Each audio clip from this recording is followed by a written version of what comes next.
తాకట్లో ఉన్న మీ బంగారాన్ని విడిపించి ఆ రోజు ఆన్లైన్ రేటుకి కొంటాం. Sharma gold company. సింధు జలాలను ఆపిన ప్రధాని మోదీ పాకిస్తాన్కు మరణ శిక్ష విధించినట్టేనా? కాదని చెప్పడానికి లేనేలేదు. ఇంకో మాటలో చెప్పాలి అంటే సింధు నీళ్లను ఆపితే చాలు పాకిస్తాన్పై యుద్ధం గెలిచినట్టే. ఎందుకంటే సింధు జలాలు పాకిస్తాన్కు అత్యంత అవసరం. ఇంతకీ సింధు జలాలు ఆగిపోతే పాకిస్తాన్లో ఏం జరుగుతుంది?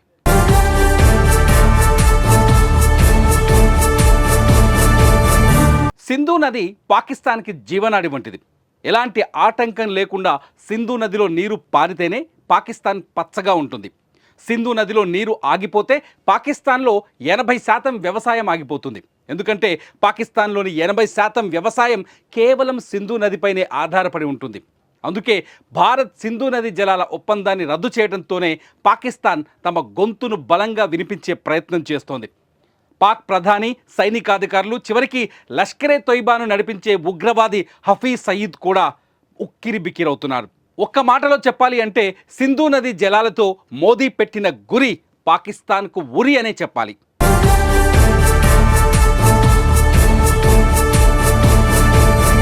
పాకిస్తాన్ ఆర్థిక వ్యవస్థలో వ్యవసాయం చాలా ముఖ్యమైన అంశం. జీడిపిలో 19% వాటా వ్యవసాయానిదే. శ్రామిక శక్తిలో 42.3% వాటా కలిగి ఉంటుంది. గోధుమ, వరి, చెరుకు, పత్తి పాకిస్తాన్లో ప్రధాన పంటలు. సింధు జలాలు ఉన్నప్పటికీ కూడా పాకిస్తాన్లోని వ్యవసాయ భూములకు 100% నీటి సరఫరా లేదు. పాకిస్తాన్లోని అనేక సారవంతమైన భూములు నీటి ఎద్దడిని ఎదుర్కొంటున్నాయి. సింధు పరివాహక ప్రాంతంలో ప్రవహించే నీటితోనే పాకిస్తాన్లో 80% వ్యవసాయం సాగుతోంది. అంతేకాదు పాకిస్తాన్కు అవసరమైన విద్యుత్తులో కూడా సింధు దాని ఉపనదులపైనే 3 అంతలు ఉత్పత్తి అవుతోంది. ఈ పరిస్థితుల్లో సింధు నది జలాలను అడ్డుకుంటే పాకిస్తాన్కు ఉరి బిగించినట్టే అవుతుంది.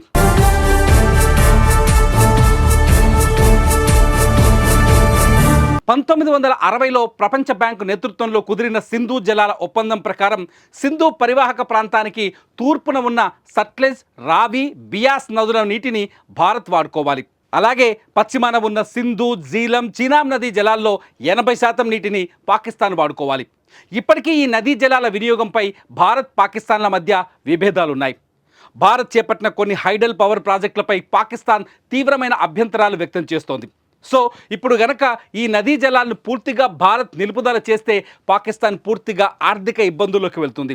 తీవ్రమైన పరిస్థితులను ఎదుర్కోవాల్సి వస్తుంది. అందుకే మోదీ గురి పాకిస్తాన్కు ఉరిగా మారిందని చెప్పాలి.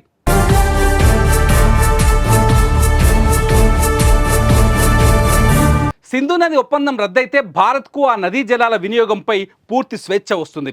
ఒప్పందం అమల్లో ఉన్నంతకాలం సింధు నదిపై భారత భూభాగంలో ఎలాంటి ప్రాజెక్టులు చేపట్టాలన్నా పాకిస్తాన్కు సమాచారం ఇవ్వాల్సిన అవసరం ఉండేది.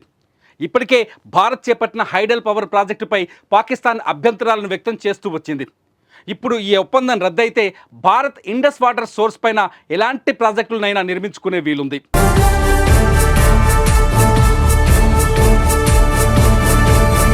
2016లో జమ్మూ కాశ్మీర్లో మిలిటెంట్ల దాడి తర్వాత సింధు నది పరివాహక ప్రాంతంలో రిజర్వాయర్లు, డ్యాంల నిర్మాణాన్ని వేగవంతం చేయాలని భారత్ ప్రయత్నాలు మొదలుపెట్టింది. కొన్ని ప్రాంతాల్లో ఆనకట్టల నిర్మాణం కూడా కొనసాగింది. అయితే భారత్ నుంచి పాకిస్తాన్ వైపు ప్రవహించే నదుల నీటిని పూర్తిగా నిలువరించే సామర్థ్యం ఈ ప్రాజెక్టులకు ఇప్పుడు లేదని కొందరు నిపుణులు చెబుతున్నారు. కానీ వచ్చే ఎండాకాలంలో నీటి లభ్యత తక్కువగా ఉన్నప్పుడు సింధు జలాలను ఆపే అవకాశాలు మెండుగా ఉన్నాయని కూడా చెబుతున్నారు. సో రానున్న సమ్మర్లో పాకిస్తాన్కి నీటి కష్టాలు ఎదుర్కోవాల్సిన పరిస్థితి ఉంటుందని అంచనా వేస్తున్నారు.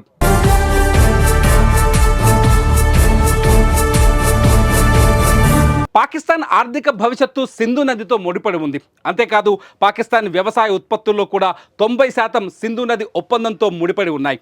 ఇప్పుడు భారత్ తీసుకున్న నిర్ణయంతో పాకిస్తాన్ అటు ఆర్థికంగా తీవ్రమైన ఇబ్బందులకు గురికాక తప్పదు.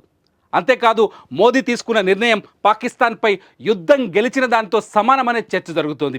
అయితే సింధు నదీ జలాలని ఇప్పటికిప్పుడు ఆపగలిగే శక్తి భారత్కుందా? నిలుపుదల చేయడానికి ఎంత సమయం పడుతుందనేది కూడా ఇక్కడ ఆలోచించాల్సిన విషయం.